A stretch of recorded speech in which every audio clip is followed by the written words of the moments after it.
Good morning students. जैसा ये topic आपका चल रहा है व्यवसाय अध्ययन का, व्यवसाय, व्यापार और वाणिज्य। कल हमने जो लास्ट वीडियो में क्या पढ़ा था, व्यवसाय, पेशा और रोजगार की तुलना यानी कंपैरिजन करा था। उससे आगे पढ़ा था व्यवसायिक क्रियाओं का वर्गीकरण। उससे नेक्स्ट टॉपिक आया था बेटा उद्योग। पर हमने सिर्फ उद्योग का ही अर्थ पढ़ा था, उसके बारे में कि कितनी श्रेणियों में बांटा गया है ये नहीं पढ़ा था। तो आज हम फिर आपको बता देते हैं, उद्योग को फिर पढ़ लेते हैं। उद्योग वे आर्थिक क्रियाएं जो संसाधनों को उपयोगी वस्तु में परिवर्तन से संबंधित रखती हैं। देखो कह रहा वे आर्थिक क्रियाएं, यानी आर्थिक का मतलब है रुपए पैसे से संबंधित, यानी वे क्रियाएं, आर्थिक क्रियाएं जो संसाधनों को उपयोगी वस्तु में परिवर्तन के संबंध रखती हैं, उद्योग की श्रेणी में आती है। या हम कह सकते हैं कि वो वह स्थान या जहाँ पर कच्चे माल से किसी वस्तु का निर्माण किया जाता है, वह स्थान, वे जो संस्थाएं होती हैं वे उद्योग कहलाते हैं।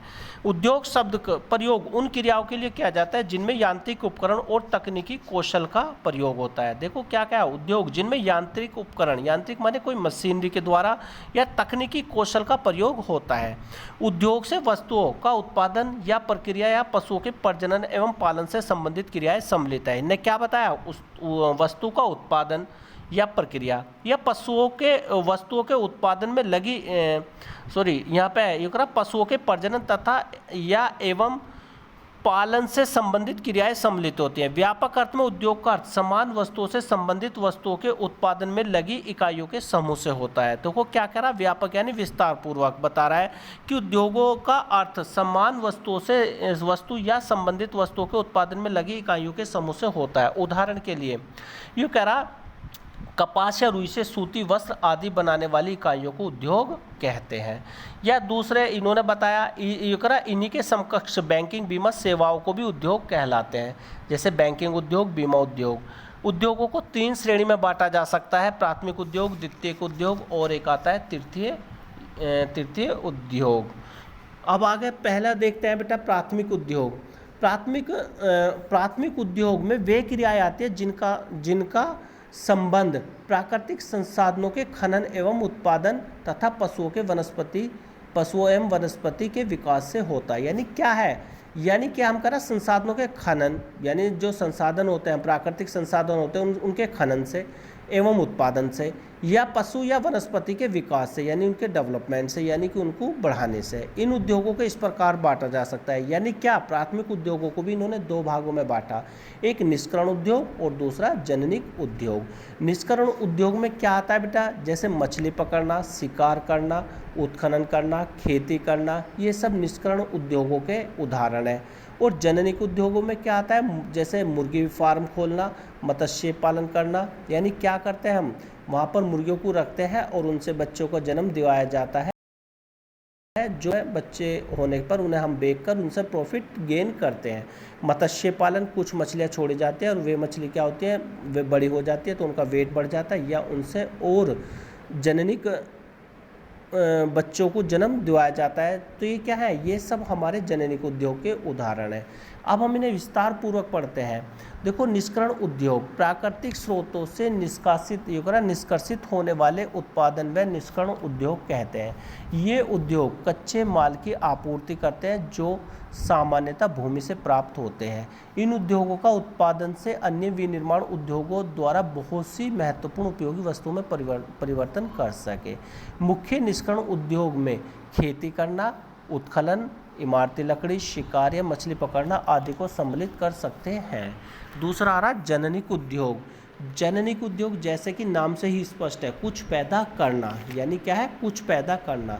अतः इन उद्योगों के अंतर्गत पशु पक्षी का प्रजनन एवं पालन तथा वनस्पति उगाना आता है, जिससे इनका उपयोग आगे विभिन्न उत्पादनों में किया जा सके। पौधों के प्रजनन के लिए बीजों तथा पौधों को संवर्धन अथवा नर्सरी कंपनियां जननिक उद्योगों के कुछ विशिष्ट उदाहरण हैं। इसके अतिरिक्त मुर्गी फार्म, मत्स्य पालन आदि जननिक उद्योगों के इस उद्योग में सम्मिलित किया जा सकता है। दूसरा है बेटा इसमें द्वितीयक या माध्यमिक उद्योग। देखो इन उद्योगों के अंतर्गत खनन उद्योग से निकाले गए तत्वों के कच्चे माल के रूप में इस्तेमाल किया जाता है। इन उद्योगों द्वारा बनाया गया माल या तो अंतिम बार उपभोग करने के लिए प्रयोग किया जा सकता है अथवा उन उद्योगों को आगे की प्रक्रिया के लिए प्रयोग में लाया जा सकता है। जैसे कच्चे लोहे का खनन यानी कच्चा लोहा निकालना एक प्राथमिक है, परंतु स्टील का निर्माण करना एक द्वितीयक है अथवा माध्यमिक उद्योग है।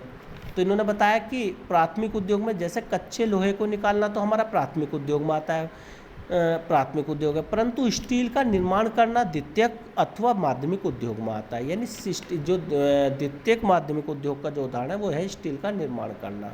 माध्यमिक उद्योगों को निम्नलिखित भागों में विभाजित किया जाता है। एक तो विनिर्माण और दूसरा आता है निर्माण।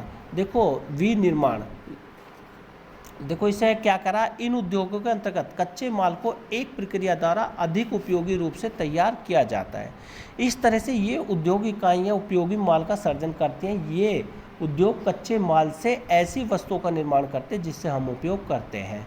विनिर्माण वस्तुओं को उनकी उत्पादन प्रक्रिया के आधार पर 4 भागों में बांटा जा सकता है। देखो इन्होंने बताया ये उद्योग कच्चे माल से वस्तुओं का निर्माण करते हैं जिन्हें हम उपयोग करते हैं।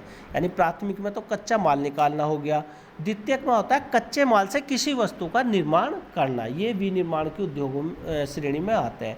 जैसे इन्होंने इसे 4 भागों में बांटा, एक विश्लेषणात्मक उद्योग, कृत्रिम उद्योग, प्रक्रियाई या प्रक्रमीय उद्योग और तीसरा रहा सम्मिलित उद्योग। जैसे विश्लेषण उद्योग, ये उद्योग विशेष प्रकार के उत्पादन या विश्लेषण या पृथक्करण बोलते हैं अलग करना को उत्पादन करते हैं। जैसे तेल शोधक कारखाने में तेल निकालने का ही कार्य किया जाता है।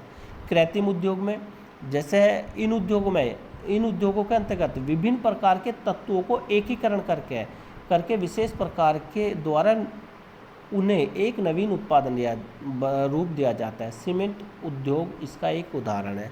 देखो कृत्रिम उद्योग में हम इसमें जब एक सीमेंट बनाते हैं उसमें पत्थर, चूना और उसमें और भी कई केमिकल डालकर हम क्या करते हैं, कृत्रिम मतलब कई तत्वों का मिश्रण करके जो हम किसी वस्तु का निर्माण करते हैं तो वो कृत्रिम उद्योग में आता है। एक आपका प्रक्रमीय उद्योग, कुछ उद्योग अनेक क्रमवार चरणों में पूरा करते हुए पक्के माल का निर्माण करते हैं। जैसे चीनी क्या होता है, सबसे पहले हम गन्ना करते हैं, उसे फिर हम उसके लिए रस निकालते हैं, तो ऐसे फिर रस से उसे पकाया जाता है, फिर लास्ट में उसका क्या होता है, चीनी बनाया जाता है। तो ये करा प्रक्रिया में, यानी कि जो एक कई प्रक्रियाओं से होकर गुजरते हैं वे उद्योग होते हैं इसमें। जैसे इन्होंने बताया चीनी या कागज उद्योग विभिन्न प्रकार की गुजरकर अपना रूप प्राप्त करते हैं। यानी चीनी जो है कई आकार, पहले गन्ने से रस निकलता है, उसे पकाया जाता है, फिर उसमें केमिकल लगाया जाता है, उसके बाद में क्या होता है, चीनी तैयार होती है। यानी कई स्टेप से होकर गुजरता है। एक आता है सम्मिलित उद्योग, वे उद्योग जो विभिन्न प्रकार के पुर्जों को जोड़कर एक नवीन उत्पादन तैयार करते हैं। जैसे कार, टेलीविज़न, कंप्यूटर आदि। अब आता है निर्माण उद्योग। इस प्रकार के उद्योगों में अभियांत्रिकरण या वास्तुकला व्यवहार कुशलता अत्यंत महत्वपूर्ण होती है। ऐसे उद्योगों के अंतर्गत भवन, बांध, पुल, सड़क, सुरंग एवं नहरों का निर्माण सम्मिलित है। तीसरा आता है तृतीयक उद्योग या सेवा उद्योग। सेवा उद्योग में ऐसे उद्योग प्राथमिक और द्वितीय उद्योगों की सहायता प्रदान करने वाली सेवाएं उपलब्ध कराने में सम्मिलित होते हैं। इसके साथ ही व्यावसायिक गतिविधियों को भी संपन्न करते हैं। उन उद्योगों का कार्य सेवा सुविधा उपलब्ध कराना है। देखो हमने तुम्हें बताया था कि तृतीय को या सेवा उद्योग वे होते हैं जो उपरोक्त 2 उद्योगों की सेवा करते हैं। जैसे बीमा उद्योग और दूसरा बताया था बैंकिंग उद्योग इसके सबसे अच्छे उदाहरण हैं। व्यापारिक कार्यों में इन उद्योगों को वाणिज्य में सहायक माना जाता है। इसका कारण इन उद्योगों का व्यापार में सहायता प्रदान करना है। इस श्रेणी के अंतर्गत यातायात, बैंकिंग, बीमा, माल गोदाम, दूरसंचार, डिब्बाबंदी तथा विज्ञापन आदि सम्मिलित होते हैं। बेटा आज की वीडियो यहीं समाप्त होती है। इसे उद्योग को विस्तार पूर्वक पढ़ना समझना, यदि कोई चीज़ दिक्कत करती है तो फिर मुझसे फ़ोन कर आप पूछ सकते हो। ओके।